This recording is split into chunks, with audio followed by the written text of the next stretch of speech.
Welcome back, Soulfull Society, to Soulfull of Wellness, the multi-generational podcast brought to you by two functional imperfectionists and certified coaches who deliver tips to live your most authentic and balanced life. Happy New Year! Happy New Year! Is there a Happy New Year song? Happy New Year, Happy New Year, Happy New Year. This Happy is it. New Year, Soulfull Society. Man, oh man, what a crazy 2021. That's my new hybrid. I just made it up. I don't love it, but it's okay. Today's episode, we're going to recap 2021 as best we can and teach you the steps of how to make room for yourself in 2022. We're going to reveal our secret soulful sauce for living your best life as your best self in 2022 without having to set and then fail at those New Year's resolutions.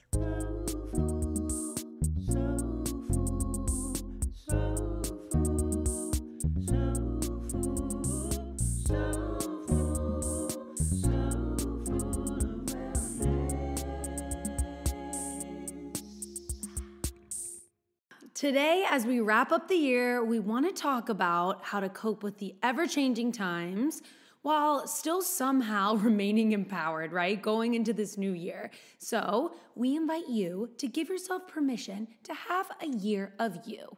Let's be honest, you more than deserve it. Having a year of you doesn't necessarily mean ignoring our relationships. What it really means is putting more energy inward to yourself instead of outward. And that can look different, right? From person to person. Outward energy, an example of that could be posting to social media, maybe an obsessive amount, over analyzing what you're posting, over analyzing social situations, and of course, people pleasing. So today we're gonna give you the tools to put the energy back into yourself so you can feel revitalized in the new year. I love that mostly because checking to myself as my barometer for success feels so much more reliable than looking outward for feedback that I may or may not even be getting. Mm-hmm. But I know I'm giving myself the feedback. Might not always love the feedback, but I'm always getting the cycle inside of me. I like recentering the mirror, like shine it right back on in. It's going to reflect back. Use that intel to move myself forward, not be so dependent on how I perceive other people perceiving me. Yeah. I felt myself trapped in that this year too. And I don't know if it's just because like the collective has been going through such an intense time for in March, it'll be 2 years of not only a pandemic, but a lot of like political climate catastrophes, polarizations, just like really intense things. Like, I don't know in particular what's going on in the cosmos, but it's been pretty heavy. And so I think maybe it's only natural, but to also, and also being in isolation for so long, to sort of feel this pull towards other people or the collective or community. And it could be a detriment to your own self and your own wellness. So it's kind of like, let's shift the focus this year. Give yourself permission to kind of put more of that energy back into yourself. Right. Yeah, I love the whole giving permission. Everybody has heard me say it before. Why it matters to me, I don't know. Table that. We'll look into that in a different episode, maybe. Just, I have the permission to look within. How does it feel? How does it impact me? Does it feel heavy? Mm-hmm. Where am I feeling it? Do I want more of it? Do I want less of it? And letting that guide my decisions versus, should I spoiler ahead to what you and I have uncovered has been the big driver for the past, 18 to 20 months? Fear. Kaylin and I were chatting about decisions, making decisions, anxiety, blah, blah, blah, the whole gamut. We're wrapping up a year here. I'm going to look back.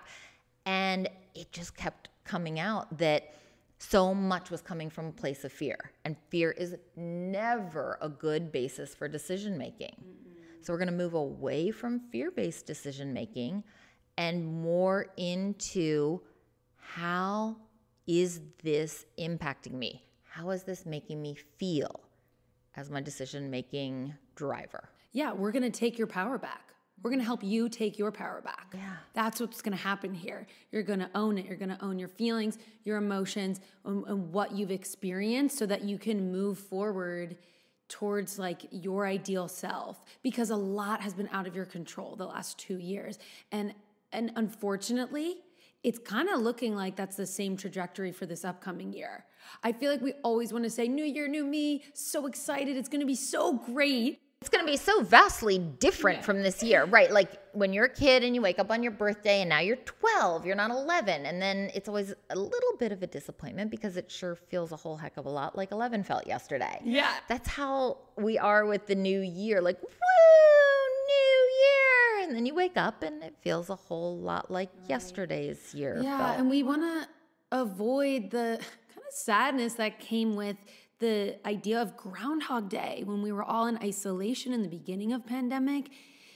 And now kind of feeling like, well, even though we're not necessarily all in isolation and quarantine, like as a collective, it still feels like there's this element of Groundhog Day and so much confusion going on between mask mandate is this one day and the next day it's not. Like I'm really confused here in the DMV. Like DC, Maryland, and Virginia all have different rules. It's all changing. It's stressful. And the whole restaurant thing, because you have to have a mask to go in an establishment. Yeah. Obviously, you take it off if you're eating or drinking. So I started to walk into Starbucks yesterday and I got inside the door and froze. Well, I didn't even get inside the door. I opened the door and I stood there with the door open, frozen. I must have looked so silly because I'm looking and half the people have masks on who didn't have their drinks yet or standing in line, and half the people didn't have their masks on. And I just had this deer in headlights moment and I didn't know what to do. But it's kind of what you're describing. Like, it's confusing. And then it adds this other layer to people who already have anxiety about going out to eat or drink or even going out to stores or social engagements at this point. Oh, and that's this idea of like, all right, let's like get back to center. Let's like take our power back because so much has been out of our control. And like for those of us with generalized anxiety, like the pandemic just, you know, those little like dinosaurs, or it can really be anything. It's like a kid's toy and you put it in water and it grows. Yes. Like that's what happened to people with GAD with the pandemic. Yeah. It's just like an explosion. Well, and bring it back around to fear-based decision making, fear/anxiety being the loudest voice in your head. Mm-hmm. So when you have to make a decision, even small decisions, but certainly decisions that are more significant, everybody gets to weigh in, like the pros, the cons, if this, then this, here are my criteria. But when fear or anxiety is a participant inside your brain in the decision-making process, it's so dominant. It's the loudest guy in the room. Mm-hmm. And every time another decision-making criteria speaks his point, fear or anxiety comes on in and reminds you of that point of view. Mm-hmm. And it so dominates the conversation that ultimately the decision often winds up being based largely on the criteria of that fear-based opinion. So the end of December / beginning of January tends to be this time where we all kind of reflect a little bit and try and look forward and try and set goals. You guys know we have several episodes on how to set SMART goals and what your coach would be suggesting and helping you do to frankly accomplish those goals. And so New Year's resolutions, right? Mm-hmm. Yeah, it implies this clean slate. Yeah, like just fall in snow. It's all pristine. And that feels like there isn't a clean slate during this global catastrophe because you think like New Year, like maybe the virus will forget and just like move on. And so we want to manage expectations and try and generate like genuine positivity while also feeling our feelings and understanding sort of the trauma and and tough times that we've had. So we want to use that to propel us forward. But talking about New Year's intentions, that's how we do it at Soulfull Society. That's what your coach would tell you, all about the intention setting and the vibe. New Year's resolutions, as we talked about in last year's episode around this time, is tricky and not the best way to get the results you're looking for. And on top of that, you may be so burnt out that you don't even want to do New Year's resolutions this year. And guess what? That's perfectly fine. It really is all about what resonates with you. So we were going to spend a few minutes looking back at 2021. And like, honestly, it's kind of dark. But with that being said, there were still good things that happened in your life. Yes. There were those golden nugget moments. We all had them. We just, I don't know, when you average it out with the rest of the garbage, they don't look so shiny. They kind of get dulled in comparison. But I offer, pull them out, brush them off, get that shining cloth out, and have a moment to cherish, re-energize with the successes, with the laugh out loud moments, with the funny things that happened. This is the perfect time to take a little bit of time for yourself and look back and say, well, what were the high points? Because even if I feel an overall wasn't my favorite year, I think pretty relatable, what were the moments that were some of your favorite moments? Enjoy them.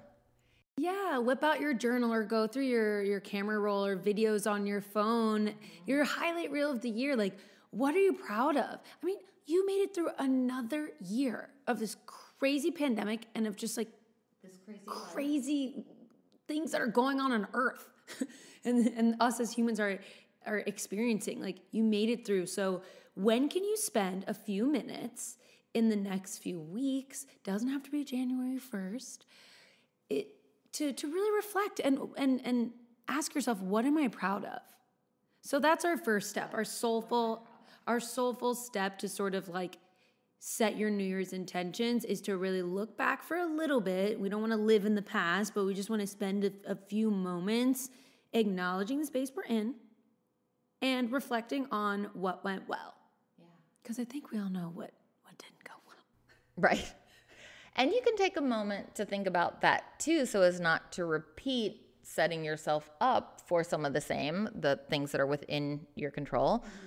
Some of it not within your control, we're going to have some of the same. But it's not throwaway time anymore.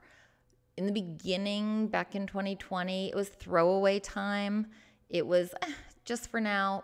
Well, too much of our lives have been during this time to just dismiss them and have them be this time out. Like, no, this is our one and only lives. We're living them.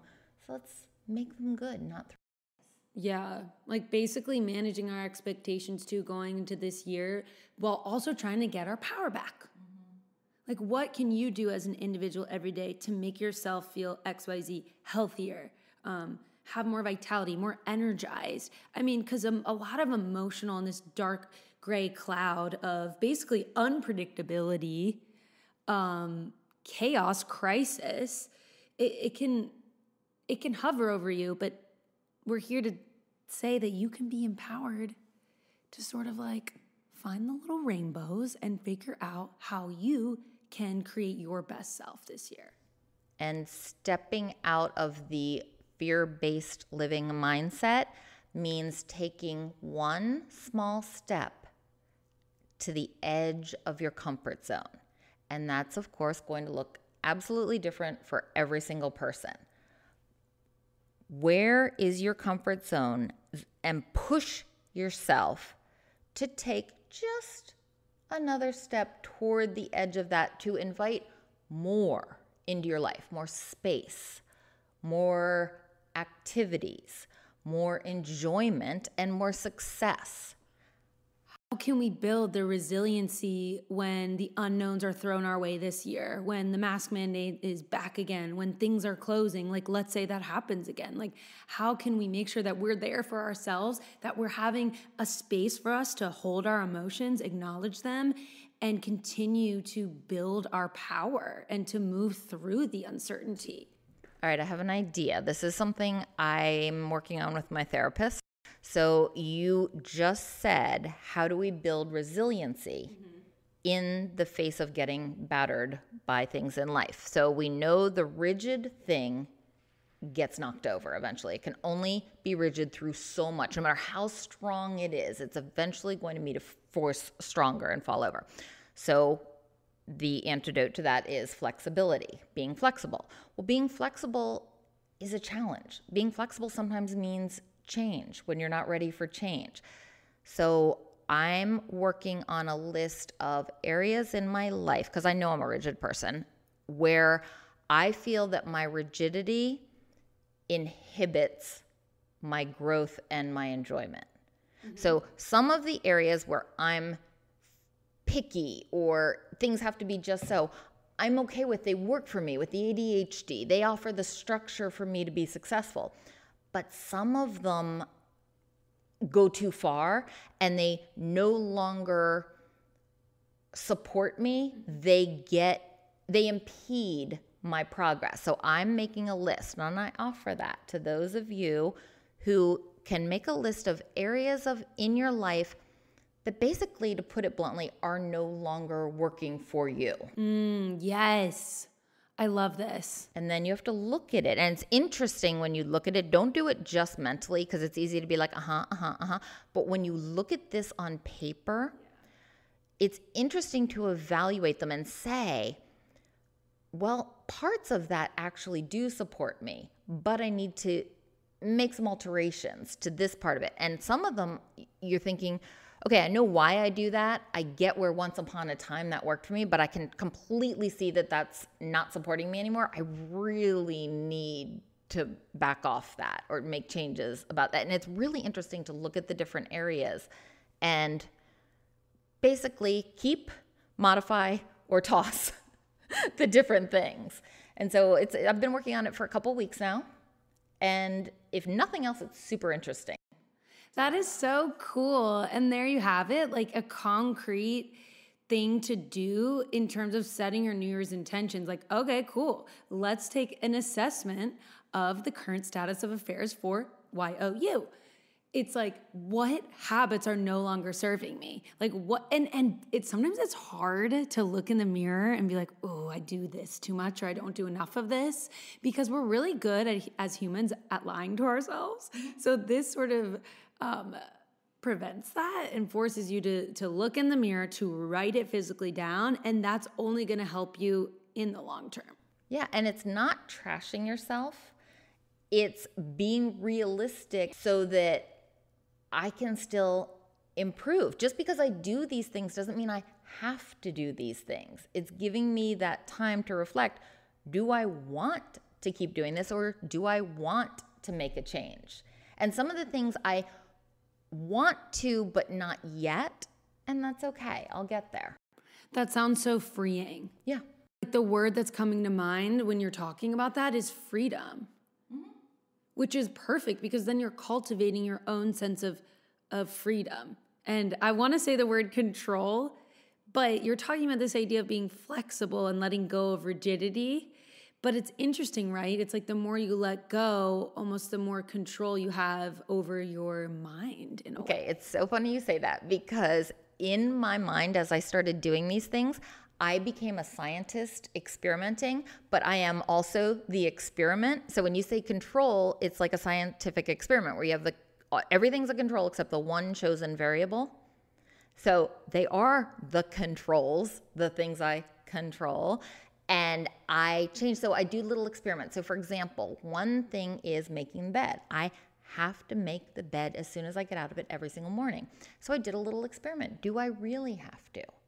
Or can I maybe do some other things and make it later? And I honestly didn't know the answer. I wasn't sure. I thought I might get 10 steps away and be like, nope, can't do it. But I did. I went downstairs, I had a latte, and I actually forgot that the bed wasn't even made, which was heavenly to me. The fact that I forgot, and it wasn't until I walked back upstairs and saw the bed. And it was the best feeling to just be like, oh my gosh, I did not. Yeah, it didn't impact you. It didn't. at all. So now if for some reason someday I can't make the bed, it's not going to bug me. I know it's not going to bug me. I'm going to forget as soon as I walk out the bedroom door.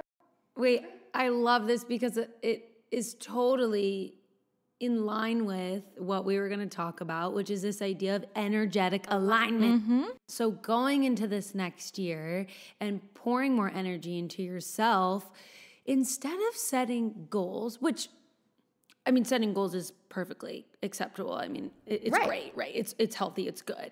But maybe if you're just feeling like you sort of want to flow a little bit more and kind of uncover naturally what's calling to you in terms of improvements for this next year and letting go, energetic alignment could be for you. So it's this idea of prioritizing your needs and your goals based off of your energy. Yes, test what you're capable of. You know how you said a minute ago that sometimes in our own minds, we're not actually honest with ourselves about ourselves? So it's helping me be honest about who I am, warts and all. Some of the quirky things I do that I just do because I do them, and I've done them for as long as I can remember, and I'm starting to do these playful little experiments where I find out, do I need to? Does it do anything for me? Is there a better way that might work out better for me? It's like a have to versus a get to or want to. It is. And it's putting yourself more in alignment with your authentic self. You're growing in self-love, which is amazing, right? You're accepting yourself for who you are, which is really like the basis, a really strong basis for happiness. And you're going to get closer to all these goals, these vision boards that you're creating, like what you're trying to manifest and attract into your life.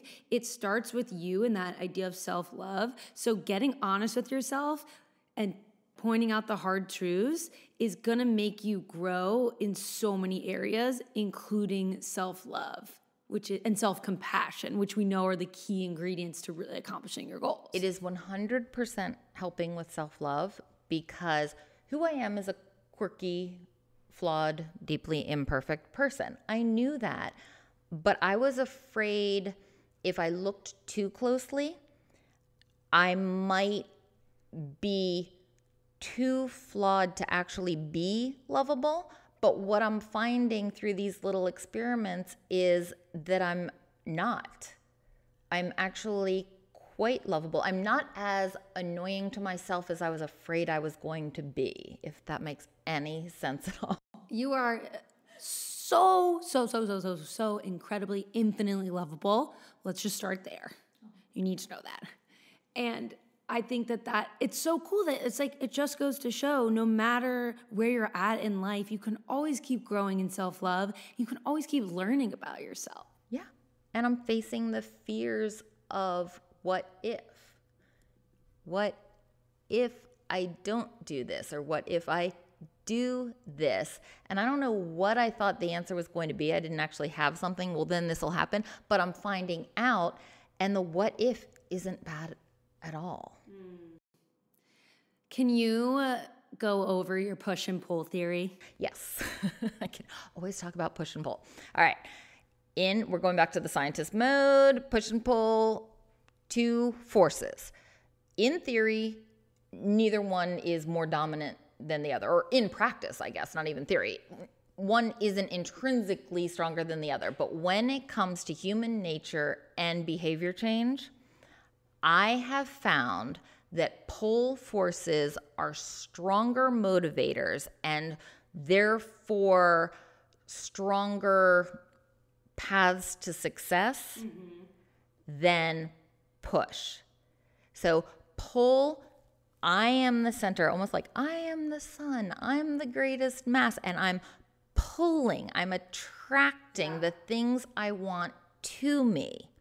And I find that to be a much better means to success of the change I want and that my clients want in their lives than somebody else pushing the things toward me. Yeah. Love if somebody wants to help with a little push from their direction toward me. Great. I'm not going to say no to it, but I need to be the pull.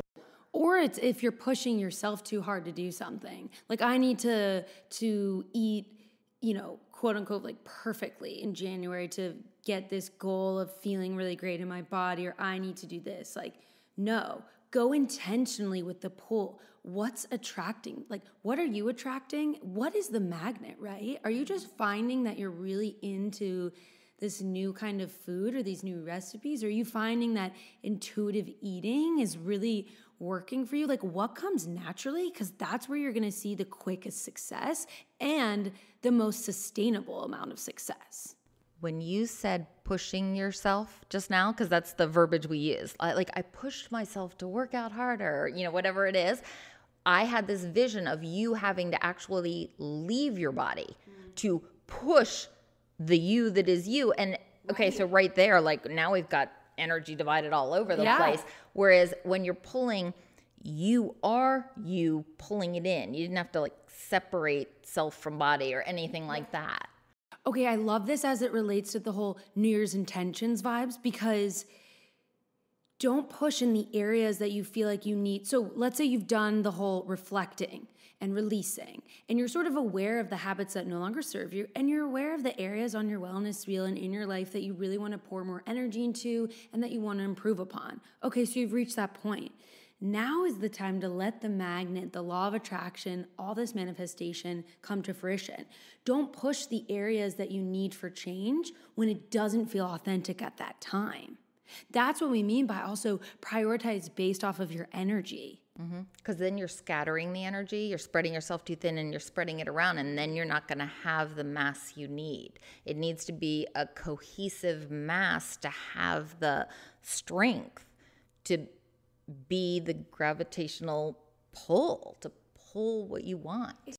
Moving towards like authentic change, like authentic pulls, because that's what's ultimately, it's going to make change and transformation almost feel like ease. Not saying that the journey is going to be perfect, and healing journeys are never linear. Like, we know that. Like, there are going to be hard times, but you'll see that the amount of time it takes to accomplish these goals or to get to that endpoint that you've been like trying to get to, it's just going to come more naturally and probably quicker because you're moving with the tide, with the flow of the river of the energy, instead of against it, trying to force yourself to do things that really aren't resonating. Yes.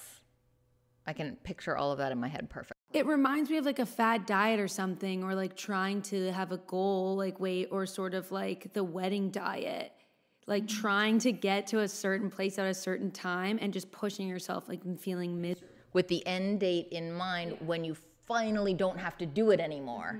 So that's not lasting behavior change, because you're just hoping you make it to that end date, at which point you never plan to do it again.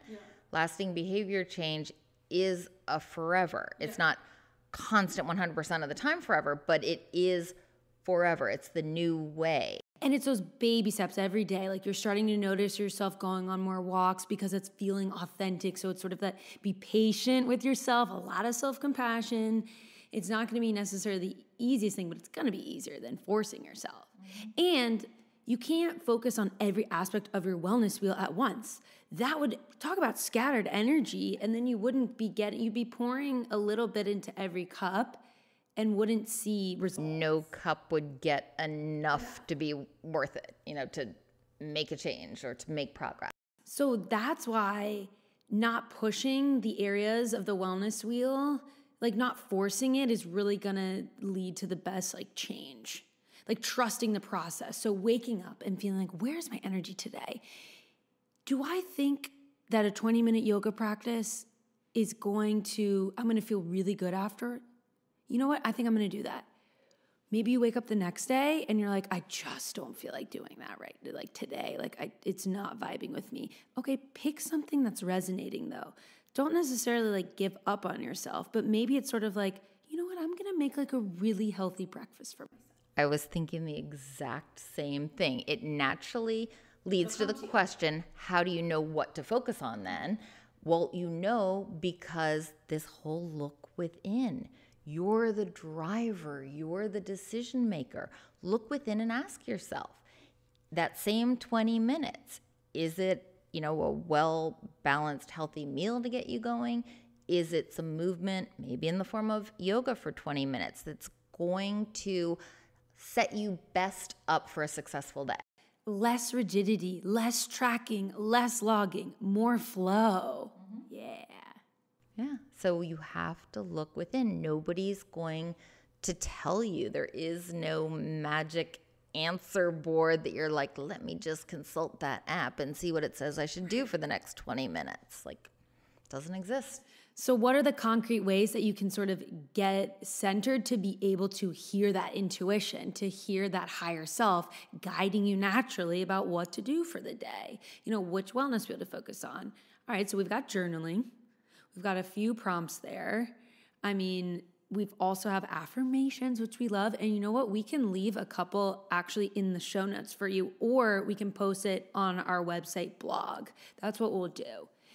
Some prompts for you to get started and choosing what resonates with you. Sometimes it's so embarrassing, but sometimes I'll do a video vlog just for myself that no one will ever see, but it's me talking to my cell phone camera, and it's a way to just like get it out loud, like get this energy out of your body, get these words out, whether it's on paper, whether it's through your speech, whether it's through dance or movement.